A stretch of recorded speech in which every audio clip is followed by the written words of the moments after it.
Om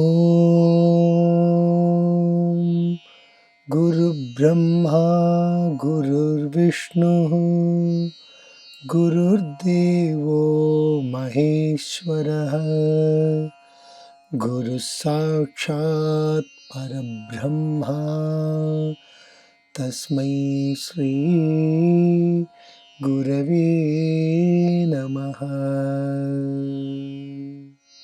கலையாத கல்வியும் குறையாத வயதும் ஓர் கபடு வாராத நட்பும் கன்றாத வளமையும் குன்றாத இளமையும் கழுபிணியிலாத உடலும் சலியாத மனமும் அன்பு அகலாத மனைவியும் தவறாத சந்தானமும் தாழாத கீர்த்தியும் மாறாத வார்த்தையும் தடைகள் வாராத கொடையும்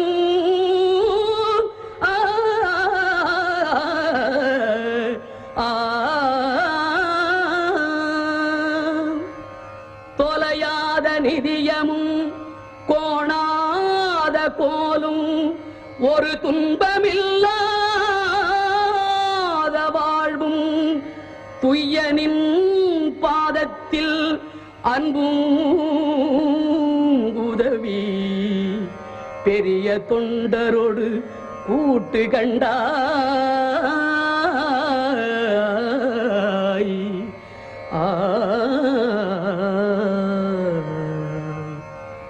அலையாழி அறிதுயிலும் ஆயனது தங்கையே ஆதி கடவுரின் வாழ்வே அலையாழி அறிதுயிலும் ஆயனது தங்கையே ஆதி கடவுரில் வாழ்வே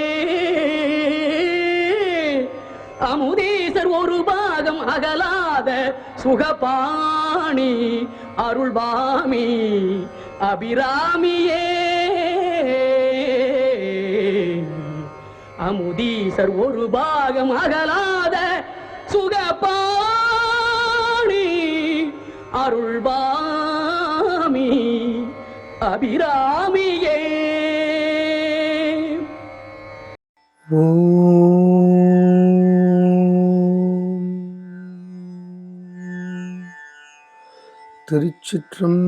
திருச்சிற்றம்பலம். Welcome.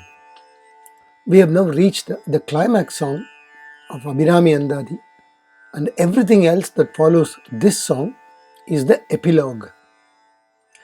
After having sung 78 songs in the eternal hope the mother will make the magic happen and save him from the clutches of the king, metaphorically known as rebirth, Sri Bhatter sings the 79th song, where she indeed lit up the night sky with her glorious Tatanka. Let us listen to the song.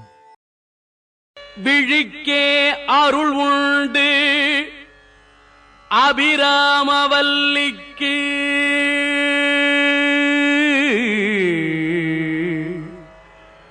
வேதம் சொன்ன வழிக்கே வழிபட நெஞ்சுண்டு எமக்கு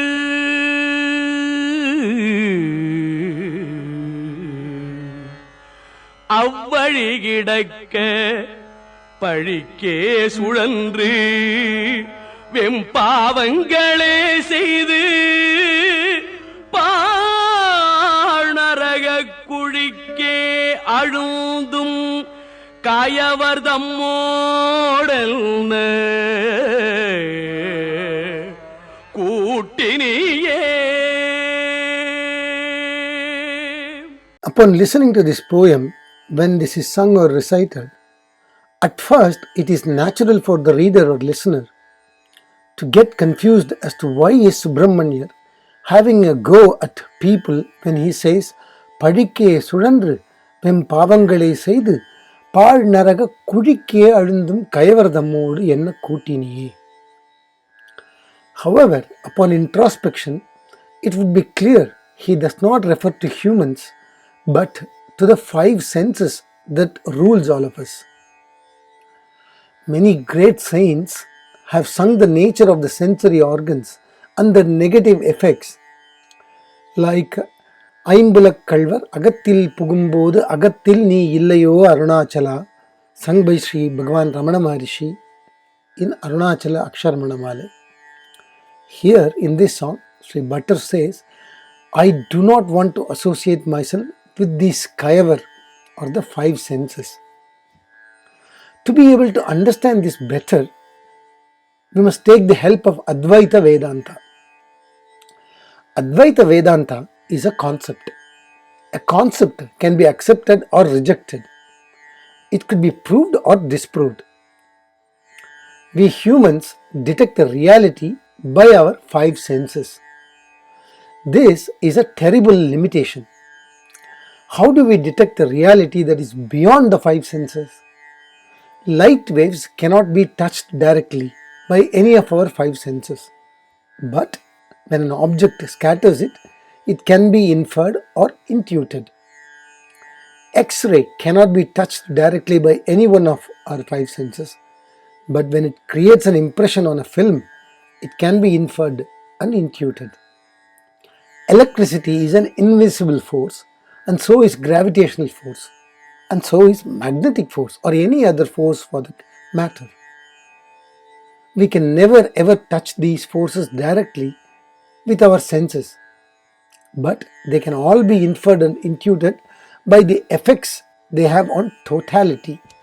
So, when we say, show me evidence, what we mean is that I cannot touch this reality directly or indirectly by my five senses. We are trying to understand creation with our five senses. That is very much like trying to measure the cosmos with a foot ruler. When the scientists say with enormous pride, someday we will crack all the mysteries of this universe, it is very much like saying, give us sufficient time and we will measure this cosmos with a foot ruler. Advaita Vedanta has one very simple and innocent question. If there is a reality that is beyond the five senses directly and indirectly, how can we ever hope to detect it? We have labeled something as gravity, but can we ever hope to touch this invisible force with our senses directly? We have labeled something electricity, but can this invisible force ever be touched directly by our senses by any amount of studying of complicated electrical circuitry? Neuroscientists are observing the human brain from all possible angles and hope to capture consciousness, which is an invisible force. Any amount of studying the brain will not capture consciousness any more than we can capture electricity by studying a circuitry. How do we say that consciousness is an invisible force? This is the most fundamental question for all humans, both the scientists and the Advaita Vedantins.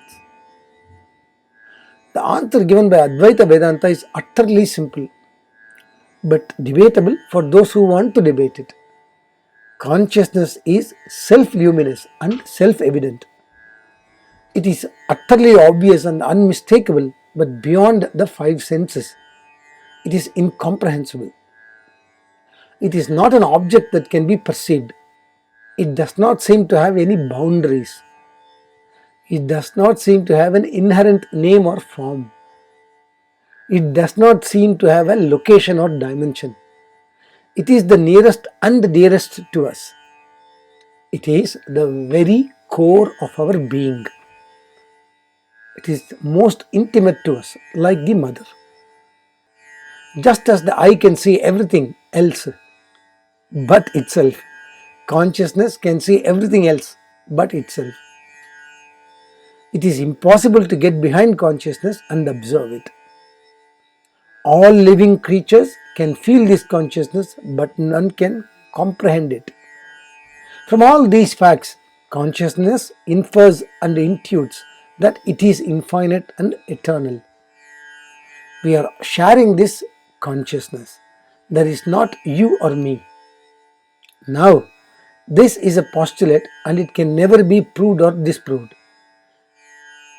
This is a great paradox. Very few humans will be able to recognize this consciousness as a luminous, invisible reality that the neuroscientists would never be able to capture. This recognition is called as enlightenment. This cannot be proved. It is up to the individual consciousness to somehow recognize this. Consciousness is immaculate silence and stillness. All movements or vibrations is merely appearances in this great silence. Sri Bhattar appears to have realized and figured out this consciousness, and he alludes this consciousness to be the Devi, and he vows that he will abide in that, and he will not seek the sensory pleasures of the five senses offers us. And he implies there won't be a need to associate himself with these five senses. And with that resolution, the Devi creates the magic of making a tatanka shine like a bright full moon in the sky. வஞ்சகர் கூட்டு வேண்டாம் என்று சொல்கிறார் butter. அதுவரை தன்மேல் இருந்த பழிச்சொற்களுக்கு மறைமுகமாக பதில் சொல்லி வந்த பட்டர் இந்த இடத்தில் நேரடியாக சொல்கிறார். அவரை எல்லோரும் வாமபாக வழிபாடு செய்பவர், வாம மார்க்கத்திலே ஈடுபடுபவர், துர்தேவதைகளை கும்பிடுபவர் என்று சொன்னார்கள். இந்த வினாடியில் அவர் சொல்கிறார், உனது கண்களை பார்க்கும்போது உனக்கும் எனக்கும் இருக்கிற உறவு தெரிகிறது. தாயே, உன் விழியால் உன் அருளை நீ சொரிகிறாய். ஆனால் என்னுடைய வழிபாட்டு நெறியை நீ பார்ப்பேயாய். ஆனால் உனக்கு வேதம் சொல்லி நான் வழிபடுவது உண்மை. ஆனால் தீய துர்தேவதைகளை வழிபாடு செய்கிற வழிக்கு நான் போகவில்லை என்பது உண்மையானால் வஞ்சகர்களோடு இனி எனக்கு கூட்டு வேண்டாம். நீ வந்து என்னை காப்பாற்று என்று நேரடி விண்ணப்பத்தை வைக்கிறார். இங்கே பழிக்கிய சுழன்று வெம்பாவங்களை செய்து பாழ்நரக குழிக்கிய அழுந்தும் கயவர் ஐம்புலன்கள், நமது ஐம்புலன்களை குறிப்பதாகும். அருணாச்சல அக்ஷரமண மாலையிலும் பகவான் ஸ்ரீ ரமண மகரிஷி இதை போன்றே ஒரு வாக்கியத்தை பாடியிருக்கிறார். ஐம்புலக் கள்வர் அகத்தினில் புகும்போது அகத்தில் நீ இல்லையோ அருணாச்சலா என்று கேட்கிறார். அம்மையின் விழியின் அருளும் வேதம் சொன்ன வழியில் வழிபட நெஞ்சும் இருந்தும் இந்த ஐம்புலக் கயவர்களோடு என்ன கூட்டு இனிமேலும் என்று தன்னைத்தானே அபிராமி பட்டர் கேட்கிறார் என்று ஒரு பொருள் சொல்லலாம். அதுவே சரியான பொருளாகவும் இருக்கலாம். ஏனெனில் மற்ற அருளாளர்களும் ஐம்புலக் கயவர்கள் என்று பாடியிருப்பதால் இந்த பொருள் பொருந்தும் என்றே நினைக்கிறோம். அம்பிகை அதற்கு மேல் பொறுக்கவில்லை. அவள் அணிந்திருக்கும் தாடங்கத்தை ஆகாசத்தில் வீசி எறிகிறாள். அந்த தாடங்கம் ஸ்ரீ சக்கர ரூபம் முழு பௌர்ணமியாக ஆகாசத்தில் பிரகாசிக்கின்றது. இந்த பாடல் மிகவும் பிரசித்தமானது. இந்த பாடலை பாடும்போது மாலை வந்து விட்டது. அப்போது அபிராமி அவருக்கு காட்சியளித்து தன் திருத்தோடு ஒன்றை கழற்றி வானமண்டலத்தில் வீசி அது சந்திரனை போன்று சுடர்விட்டு ஒளி வீசியது. அமாவாசை பௌர்ணமி ஆயிற்று. தவ தாடங்க மகிமா என்று சௌந்தர்ய லகரியில் ஒரு ஸ்லோகம் முடியும். ஸ்ரீ ஆச்சாரியால் தாடங்கத்தின் மகிமையை கூறுகிறார். லலிதா சஹஸ்ரநாமத்தில் சூரிய சந்திரர்களே 2 தாடங்கமாக சொல்லப்படுகின்றனர். தவ தாடங்க மகிமா என்று முடியும் ஸ்லோகத்தில் ஸ்ரீ ஆச்சாரியால் அம்பாளின் தாடங்க மகிமையினால் தான் சிவபெருமான் ஆலகால விஷத்தில் இருந்து உயிர் தப்பினார் என்று சொல்கிறார். அதே மாதிரி பட்டரும் உயிர் தப்பினார். தாலி பலாச தாட்டங்காம் என்று கவி காளிதாசர் கூறுகிறார். பண்டைய காலத்தில் பலாச இலையில் தான் தாலியும் தாட்டங்கமும். பனை ஓலையை காதில் போட்டுக் கொள்வார்கள். தோட்டுக்கு ஓலை என்ற பெயர் வர அதுவே காரணம். பொன்னால் ஆன போதும் வைரம் பதித்திருந்த போதும் தோடு ஓலை என்றே இன்றும் அழைக்கப்படுகின்றது. ஒரு மங்களகரமான சுமங்கலி தன் காதுகளில் இருக்கும் தாடங்கத்தை கண்டபடி வீசி எறிய மாட்டாள் என்று சௌந்தர்ய லகரியில் ஸ்ரீ ஆதிசங்கர பகவத் பாதாள் 29வது ஸ்லோகத்தில் சொல்கிறார். அப்படி இருந்தும் ஸ்ரீ அபிராமி அன்னை தன் பக்தனின் கூற்றை மெய்ப்படுத்துவதற்காக தன் சௌமாங்கல்யத்துவத்திற்கு குந்தகம் விளைவித்தாலும் பரவாயில்லை என்று தன் தாடங்கத்தை ஆகாசத்திலே வீசி அமாவாசையை பௌர்ணமியாக்கி நிகழ்த்திய அதிசயத்தில் பக்தர்களிடம் அந்த அன்னைக்கு இருக்கும் அபார காருண்யமும் வாஞ்சையும் வெளிப்படுகிறது. எஞ்சிய பாடல்களையும் பாடி எனக்கு பாமாலை சூட்டுவாய் என்று தேவி பணிக்கவே பட்டரும் மற்ற பாடல்களையும் பாடி முடித்தார் என்பது வரலாறு. அம்பிகையுடைய தோத்திரம், அவளுடைய திருவுருவ வர்ணனை, அவள் நிகழ்த்திய அற்புதம் ஆகியவை வரிசையாக அமைந்துள்ளன. அந்த அற்புதம் பட்டரை ஆனந்த பரவச நிலைக்கு கொண்டு போய் சேர்க்கிறது. இவர் உள்ளபடி சாக்த பக்தர் தானா என்று சிலருக்கு எழுந்த கேள்விகளை அம்பிகை ஒரு வினாடியில் அழித்து தன்னுடைய அடியார்களில் இவர் முக்கியமானவர் என்று அந்த வரிசையில் கூட்டி வைத்தாள். விழிக்கே அருளுண்டு அபிராம வல்லிக்கு வேதம் சொன்ன வழிக்கே வழிபட நெஞ்சுண்டு எமக்கு அவ்வழி கிடக்க பழிக்கே சுழன்று வெம் பாவங்களே செய்து பாழ்நரக குழிக்கே அழுந்தும் கயவரதம்மோடு என்ன கூட்டி இனியே. அம்மா அபிராமி, அபிராமி சரணம். With this, we have come to the end of this presentation. We will see you in the next one. Om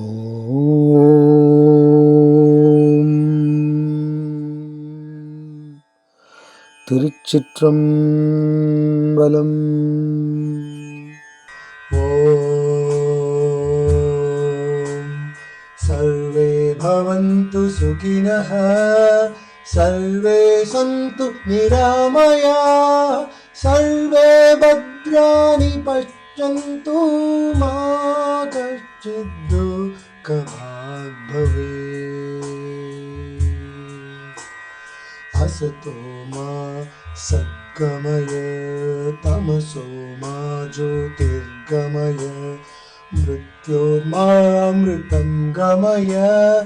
Om Shanti Shanti Shanti.